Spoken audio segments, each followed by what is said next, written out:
Seorang mukmin tahu dunia hanya fasilitas saja untuk mengejar akhirat. Akhirat yang abadi, teman-teman. Akhirat yang abadi, kejar di sana. Walad darul akhiratu lahiyal hayawan, kata Allah. Darul akhirah, tempat akhirat adalah kehidupan yang abadi. Di akhirat, kata Nabi SAW, kalau seorang mukmin masuk ke dalam surga, tidak ada capek, tidak ada capek, nggak ada gangguan orang, nggak ada sedih, nggak ada penyakit, nggak ada buang air besar, nggak ada buang air kecil. Makanan dan minuman yang dimakan ahli surga yang tidak dibutuhkan oleh tubuhnya akan keluar dalam bentuk keringat yang lebih wangi dari bau kasturi. Gak ada lagi masa tua, gak ada masa anak-anak. Semuanya berumur 33 tahun. Dan semua laki-laki akan kembali kepada poster ayahnya Adam 60 siku ke langit, 27,5 meter. Dan semua perempuan kembali kepada poster ibunya Hawa 40 siku ke langit, 17,5 meter. Nggak lebih ya daripada itu, dan nggak pendek nggak tinggi. Jadi teman-teman yang pendek nggak usah khawatir. Ini cuma dunia. Sampai orang beriman pun tahu kalau ada orang lahir dalam kondisi fisiknya luar biasa, matanya buta, telinganya tuli, tangannya, kakinya semua putus, gitu kan? Itu tetap bagi orang beriman punya nilai, karena itu cuma dunia. Begitu dia meninggal, jasadnya akan dimakan oleh tanah, sebagaimana sabda Nabi SAW, semua jasad kalian akan dimakan oleh tanah kecuali tulang ekor kalian yang darinya Allah akan tumbuhkan kalian. Di akhirat ditumbuhkan jasad yang baru, itu yang akan hidup bersama kita di surga atau di neraka, gitu kan? Jadi ini cuma dunia sebentar. Untuk apa dikejar, teman-teman sekalian? Ingat, Nabi SAW pernah keluar dalam hadis Bukhari dari masjid beliau, kemudian beliau menggambar kotak. Lalu beliau mengatakan, inilah kotak kehidupan manusia. Seperti meja ini misalnya, inilah kotak kehidupan manusia.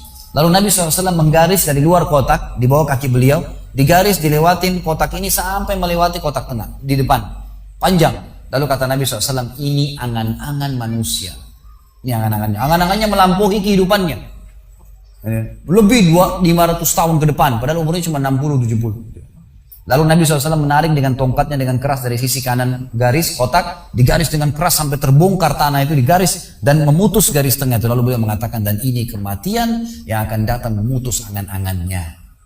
Di Jakarta kemarin teman-teman sekalian, ini bukan nakut-nakutin, tapi di Jakarta kemarin begitu. Ada orang keluar dari mall, kisah nyata, bawa kresek banyak sekali, habis belanja buat keluarganya. Mobilnya Masya Allah mewah luar biasa, super lux, paling mahal.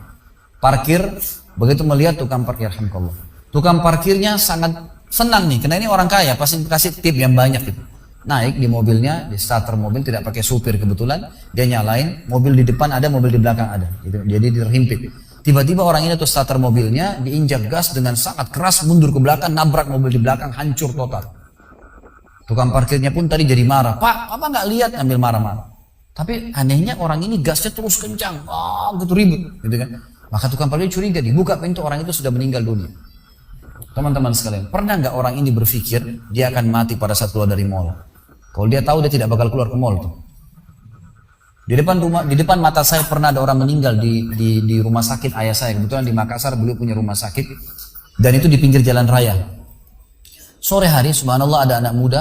Saya pas lagi di teras lantai 2 rumah ayah saya itu kelihatan jalan raya. Jadi kelihatan orang kejadian ini. Ada anak muda lagi pakai motor, waktu itu motor baru dia jalan. Jadi jalurnya 2 jalur gitu kan. Rupanya motor ini motor itu dari arah sana, kemudian di sini ada mobil pick up yang pelan jalannya gitu, ada mobil truk pelan jalannya. Di belakang ini rupanya ada mobil truk pelan, di belakang ada mobil pick up. Mobil pick up ini mungkin karena terganggu, dia bukan ngelewatin dari kiri, dia keluar ke jalur sebelah. Keluar, motor yang tadi lagi kencang, dia tidak sangka tabrak, meninggal di tempat. Jatuh tergeletak, motornya dibawa, dicek di rumah sakit ayah saya di klinik, ternyata sudah meninggal dunia. Saya lihat orang itu subhanallah tergeletak. Ada beberapa produk yang dia bawa di motornya. Lalu saya bertanya, saya mau muhasabah sendiri. Orang ini pernah berpikir nggak ya untuk keluar rumah nanti akan dia tabrakan, dia akan jatuh? Saya yakin tidak. Kalau dia berpikir dia tidak akan keluar dari rumahnya. Tapi begitulah ajal kalau datang, teman-teman sekalian. Kalau datang tidak akan terlambat sesaat atau berkurang sesaat.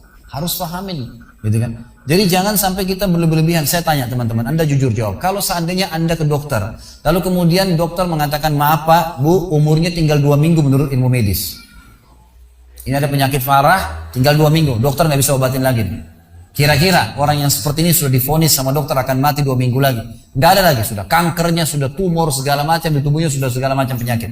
Nggak bisa lagi hidup orang ini. Kemudian ada orang datang, temannya bilang, itu si fulan, ceritain kamu. Kira-kira dia masih mau ribut berkelahi? Itu orang tuh mau mengambil hakmu, masih mau mengebut lagi? Sudah semua? Enggak, sudah. Aduh, enggak mau tahu. Ini 2 minggu lagi mati. Semestinya teman-teman enggak usah tunggu vonis dokter nih. Siapa yang bisa jamin sekarang di masjid ini teman-teman ada dari tembok ini tiba-tiba malaikat maut, saya lihat antum tidak lihat, orang roh saya tinggal dikenang, Khalid Basalamah pernah ceramah, selesai. Dan Anda juga bisa begitu setiap saat. Bagaimana orang bisa tenang nih dalam kemaksiatan kepada Allah sementara setiap saat malaikat maut bisa datang jemput dia dan ada hisab semuanya. Ini bahaya sekali. Ingat teman-teman, pujian teman, ancaman teman atau orang sekitar kita hanya sepanjang lidahnya. Kamu hebat ya, kamu kaya ya, kamu gagah ya, kamu cantik ya, sepanjang lidahnya demi Allah. Mau apa itu? Apa yang mau direbut? Orang-orang setengah mati, sholat malam sejam, 2 jam, besok ceritain ke orang hanya butuh pujian sepanjang lidah dia. Untuk apa? Teman-teman yang suka riak nih, saya ajarin caranya gampang. Ada caranya gampang. Kalau Anda besok pagi mau cerita kepada teman-teman Anda di kantor atau tempat, saya tadi malam sholat malam, gak usah tunggu besok pagi, setengah mati, ngantuk-ngantuk nanti malam bangun. Jam 2 malam sebentar datangin rumah teman yang jadi target, ketok pintunya, ini saya mau sholat, lihat ya. Selesai, gitu kan. Untuk apa nunggu besok setengah mati, gitu kan. Gak ada gunanya riak, pujian orang sepanjang lidahnya, jangan, gitu. Gak ada gunanya. Jadi teman-teman sekalian sadarilah mati akan datang dan jadilah seperti Bilal radhiyallahu anhu, sahabat Nabi yang mulia, waktu ditanya, "Ma ra'yuka bil maut?" Apa pendapat Anda dengan kematian? Kata beliau, "Marhaban bil maut." Selamat datang kematian. Apa yang saya mau takutin? Apa yang dia mau takutin kalau selama hidupnya dari bangun tidur sampai tidur semua ketaatan? Pastilah terbalik. Orang rindu, gitu kan? Orang mukmin itu rindu. Waktu terjadi perang Yarmuk tahun 14 Hijriah. Waktu itu dipimpin oleh Khalid bin Walid dengan di situ di dalam pasukan ada Sa'id bin Zaid. Sa'id bin Zaid salah satu dijamin masuk surga. Teman-teman bisa nonton serialnya di website di www.khalidbasalamah.com, ada serial sahabat. Saya ceritakan di situ ceritanya. Jadi kata Sa'id bin Zaid, waktu kami berhadapan dengan pasukan Bizantium, Romawi, Nasrani ini, mereka jumlahnya 120.000 orang, dipimpin oleh pendeta-pendeta dengan salib-salib yang besar dari emas. Lalu mereka memukul pedang-pedang mereka di perisai mereka sambil melantunkan yel-yel mereka sehingga membuat kami pun sempat nyali kami ciut, gitu kata Sa'id bin Zaid. Lalu subhanallah, datanglah Abu Ubaidah bin Jarrah, pimpinan perang yang lain, mengatakan, ya muslimin, beginilah, begitulah, semangatlah, pahala jihad disampaikan. Lalu tiba-tiba ada satu orang yang membakar semangat kami. Satu orang, dia datang mengatakan, wahai Abu Ubaidah, pimpinannya, wahai Abu Ubaidah, saya sekarang sudah tidak sabar, mau mati syahid, saya mau masuk sekarang ke sana. Gitu kan? Ada pesanmu untuk Rasulullah SAW? Ada pesan tidak untuk Nabi? Saya sudah tahu saya akan mati nih. Kata Abu Ubaidah, sampaikan salam kami dan kami memperjuangkan agamanya. Orang itu pun masuk ke pasar, ke musuh sendirian, menembus musuh tersebut sampai mati syahid. Kata Sa'id bin Zaid, suatu saya lihat semangatnya orang tersebut dan tahu yakin dengan janji Allah benar, maka saya loncat dari kuda saya lalu saya tunduk, kemudian saya membaca Allahu Akbar lalu saya menyerang musuh. Semenjak itu rasa takut saya hilang dan akhirnya kami memenangkan peperangan. Jadi memang teman-teman sekalian, mati itu akan dilalui dan memang mati sebuah pintu, kita harus lalui. Tanpa mati tidak bisa. Tapi orang beriman tahu mati itu justru kebahagiaan buat dia, karena semua yang bertahun-tahun dia kerjakan dia akan panen di sana.